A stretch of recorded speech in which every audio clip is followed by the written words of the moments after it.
Greetings and welcome to our midweek update. It is September 2nd, and it's a joy to be with you, especially amid some of this more temperate weather here that we've been having. What a gift!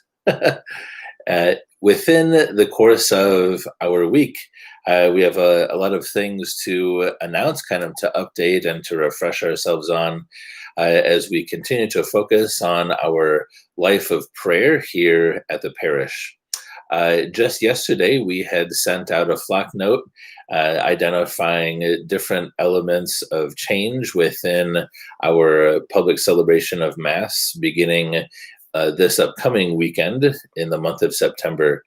And these changes represent our assessment of how things have been running over the course of the past several weeks, many weeks, many weeks, and to identify what ways we could make our process smoother, I guess you could say. So we're not relaxing any guidelines. We're not cutting any corners on what is to be done, but rather we're just looking to see how our parish itself has been responding to some of the logistics and looking to simplify those things. So it's a blessing that we're kind of in the groove, if you will. It seems that the administrative attention that's been given to our public celebration of Mass isn't as anxiety laden as it was within the early stages.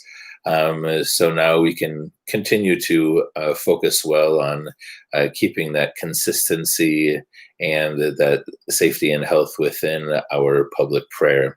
So also in conjunction with that is the continual call for volunteers to assist us. Now, not everybody is able to come back to Mass for various reasons, but we do have a significant number of families who have been coming back regularly. If you have been back and you haven't considered an opportunity to volunteer, I would invite you to do so, to assist with the check-in process, which will actually need one more person at each Mass with our new last name check process that we have in place. Our ushers who kind of greet and direct people into and out of church and for the sake of Holy Communion, and also for those who are helping to set up the Mass. So if you've ever had kind of that tug to be more involved within the preparation of Mass and to be more connected to that, this is a wonderful time to assist in this way. So please consider to do so. Reaching out to us at the parish is obviously the best way to kind of submit your interest. Or if you see us on the weekends, just mention that and we'll take down your name and follow up with you in the coming days. And if there's any training, we'll give it to you. So we do have very clear directions on what each of the positions does, and a good team right now who can help with some of the practical wisdom and insight as well. In addition to Mass, we've also been kind of making adjustments to confession and those availabilities. One of the goals has been to maintain the anonymity of confession. Obviously, I don't want somebody standing outside of the confessional to sanitize after each person is done. That's a little, it's a little awkward, if you will. But we do recognize, after having tried to celebrate confession in a few different places within the church to maintain distancing and cleanliness, these setups are just not effective, and they're not pastorally sound. They don't have the confidentiality or the noise control that we prefer. So after kind of talking about it further, we want to reintroduce confessions in our confessionals in accord with our regular schedule for confessions. And the way in which we'll approach this is to have a sanitizing equipment, whether it's spray and paper towel or wipes, that are present so that when the penitent is completed with confession, they can just wipe down any of those contact surfaces that they've touched while on their side of the confessional. And if you think about it, it's really symbolic of the sacrament itself. After the soul is cleansed, then we cleanse the interior, and it's ready for the next person. So we will begin that in the midst of this week. So the confession opportunities that we have available are for our daily Mass attendees on Thursday morning at 6:10 a.m. and at 8:30 a.m. And then for our weekend confession opportunities after the daily Mass at 8:30 a.m. on Saturday, and then prior to the Saturday evening Mass from 3:15 to 4:15 in the afternoon. Obviously, confessions are always available by appointment, but we want to have these set times in place. One of the other opportunities for confession that we have as a parish prior to COVID was during our periods of Eucharistic adoration. So on account of considering how some of the ministries are going to look within the coming months, we didn't want to just reinstitute exactly what we had in place. So we're having some further conversations with Adoration, but it'll be very similar to what was in place with a few adjustments. So as soon as Adoration is available again within our parish schedule, we will certainly be announcing that, but that's right around the corner. So with that Adoration will be availability for confession as well, but that's not available just yet, but will be soon. One of our longest standing prayer groups within the parish as well is our Monday night Rosary group.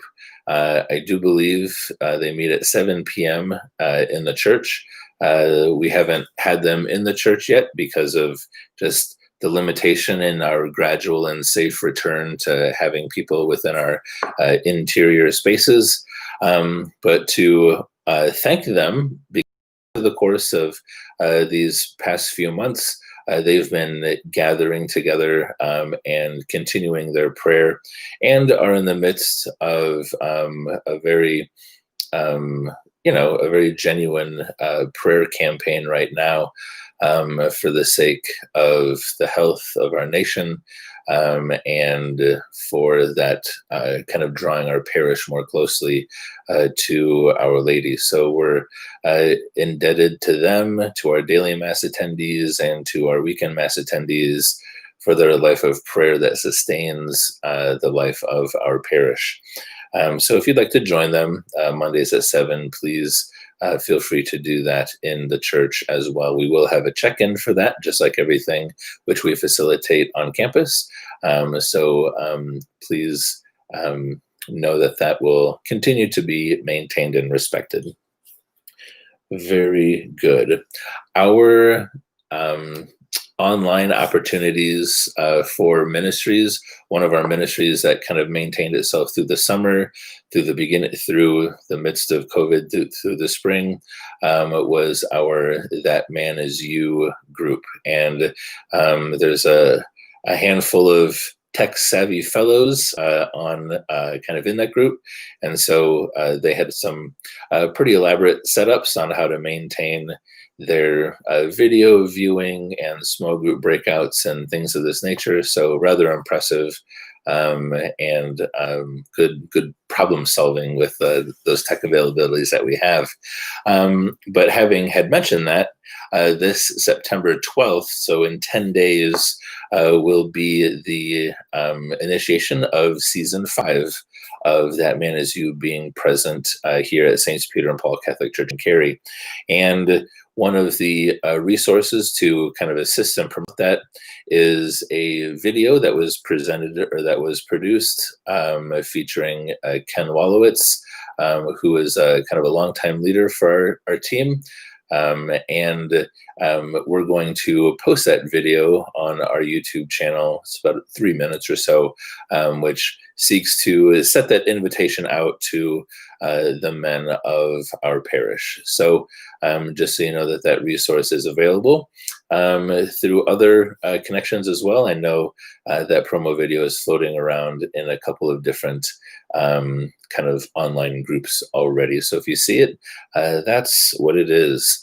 If this is the first you're hearing about That Man Is You and its opportunities at our parish, the contact email, for the sake of more information, is tmiyssppcarey@gmail.com. So that email address will put you in touch with kind of their leadership team. So any information that you seek from them or interested to be involved, that will be available to you. That email address, again, is tmiyssppcarey@gmail.com. Very good. One of our other topics, as things are continuing to heat up within our beloved nation, is that of our upcoming elections in November. So we know that these next 2 months are just going to be, what do they say? They'll be a pip. Quite the pip, if you will. A nice little British term there for saying something's going to be a little zesty. But one of our responsibilities, because of just the intense level of noise that's already been present, there's the temptation to check out and to just distance ourselves in this time of distancing, distance ourselves from kind of the height of all the political partisan noise in that regard. While this temptation is present, and while it's wise to have all things in moderation, our nation is certainly not moderate in the volume of news that's being broadcasted constantly around the clock. But there's a temptation to check out and to be inactive. So that is not a temptation we want to succumb to, but we want to strive to be actively engaged and well informed, so that when we do vote, we vote for the sake of the building up of our society in line with the gospel of Christ.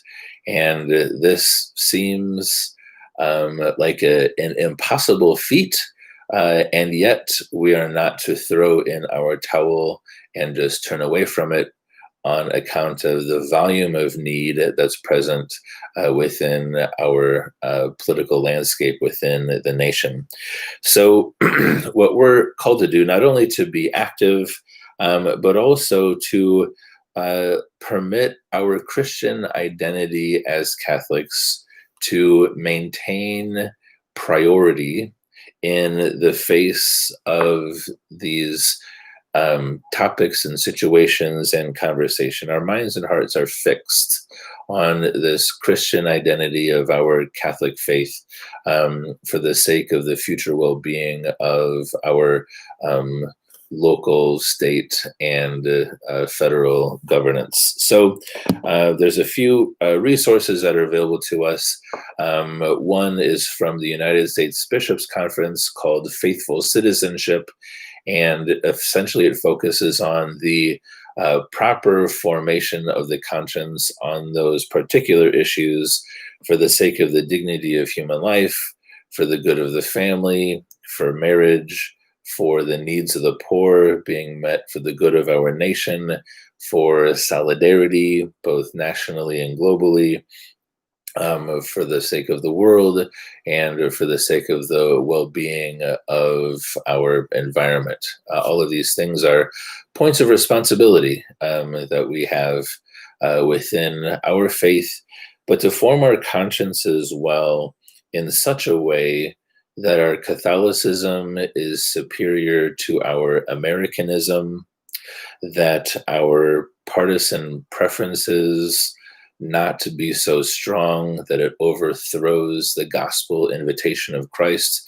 to be charitable, to love our neighbor, and not to be so slothful in our intellectual life that we do not take the time to form our consciences within the fullness of those issues at hand, so that we're not grasping onto partisan catchphrases, but rather the truth of the issues that are central to the banter that's going to be present within this campaign season. So, Father Tim and I have spoken a few times about how we want to approach the next couple of months within the parish, knowing that our silence would be inappropriate. You guys need to be encouraged and to be kind of given insights and helps for the sake of these next few months. One, just to process the intensity of these next 2 months, but also for the sake of your well-informed voting for the sake of our national future. So we're going to continue to be helpful and appropriate and on the same page with regard to that, so that we can be as helpful as possible. And if you have any questions, feel free to reach out, and we'll seek to assist you the best that we can. So within that, our prayers are obviously continually with you. Two of the resources, one from the U.S. Conference of Catholic Bishops called Faithful Citizenship, and a second source that we can look to is the Catholic Conference of Illinois, which is the collaborative group which is active for the sake of public policy within the state of Illinois. So they're very active within Springfield for those particular initiatives that we engage in for the well-being of state guidance. But they also give some insights on how we are to be kind of focused and prayerful and prioritized within our faithful citizenship as well. One of the misnomers is that we can't talk specifically about issues for fear that it may seem to support one candidate or another.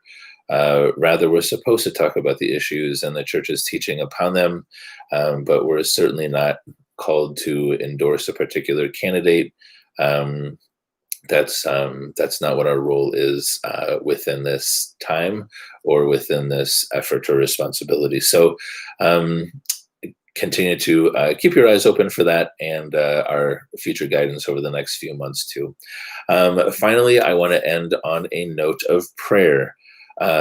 First of all, to kind of dovetail with our last topic, prayer as that opportunity for us to be informed, impressed upon, nourished by, illuminated by the truths of the life of God, the truths of heaven. We as earthly sons and daughters are so imbued with earthly concerns, priorities, and focal points that sometimes it's hard to lift out of the spirit of the world and get into that heavenly perspective wherein we prioritize eternal things over and above temporal things. So this is something that our minds and hearts need to be connected to on a regular basis. In the first sense, this heavenly connection through daily prayer keeps us more patient, more focused, and more poised, because we recognize that the little squalls that pop up within the world are not life-ending, right? So we keep everything in the heavenly perspective so that we don't lose our charity, our identity of faith within those little squalls that pop up within earthly life. Our daily prayer also permits us to get away from the noise of the world so we can contemplate and reflect upon the higher truths that our Lord sets to us. So within the political perspective, let's say you hear a kind of a well-fashioned argument related to a particular issue that's going on presently within our country, and you feel personally just very drawn to that topic. Well, let's bring that passion for this topic related to that argument in that situation. Let's bring all of that into prayer and let some of the heavenliness of our connection to God purify and authenticate that passion that we have for this given topic, stance, or perspective. That's the gift of daily prayer in this regard, is that it keeps us pinned into the heavenly things in a prioritized manner. And so our daily prayer over these next 2 months are going to, one, help us keep our sanity, but two, help us to focus on those specific elements of conversational political topics that need to be focused upon, not the distracting things that so often are presented to us as little distractors within the news cycle so that we can like a person more or dislike another person more. Let's not be distracted by those things. Let's keep our focus on these topics that are most important within the heavenly perspective. Our daily prayer also helps us to maintain our focus on the highest goods of salvation. We need to get to heaven. That's why we've been baptized, to enjoy the fullness of the life of God for eternity. That thirst that we have for our own salvation, for our own union with God, must be something that sits central and primary within our life. And as we have a deeper dignity and respect and priority for our own salvation, then within the charitable gift of our faith, we can begin to have that thirst for the salvation of others. Now, this is extremely important because for us to desire the salvation of our neighbor helps us to love them in the proper way, with the proper order. Let's say there's a personality that you're having difficulty with, a person who's kind of always getting under your skin, if you will. What keeps you charitable in that moment is your love for their salvation. You recognize this is a person with dignity, and although they're, let's say, socially unbecoming to you, they still merit your charitable relationship on account of their eternal dignity, on account of their dignity as a person and as a child of God as well. And so our daily prayer helps us to love souls who may be difficult to love otherwise, right? But it keeps us balanced, it keeps us patient, it keeps us charitable, it keeps us in the proper place.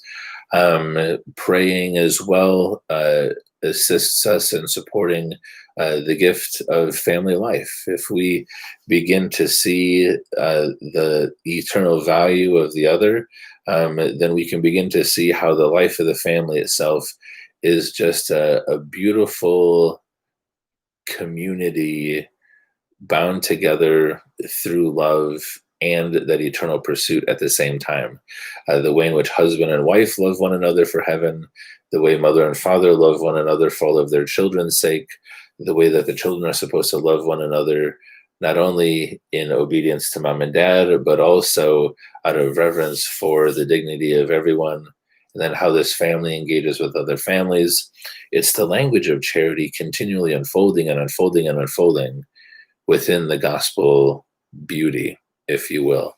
So we focus on our daily prayers for the salvation of every soul, for every family, for the poor, for those who are in need, for the well-being of our community, our nation, the world, and for those who have died as well.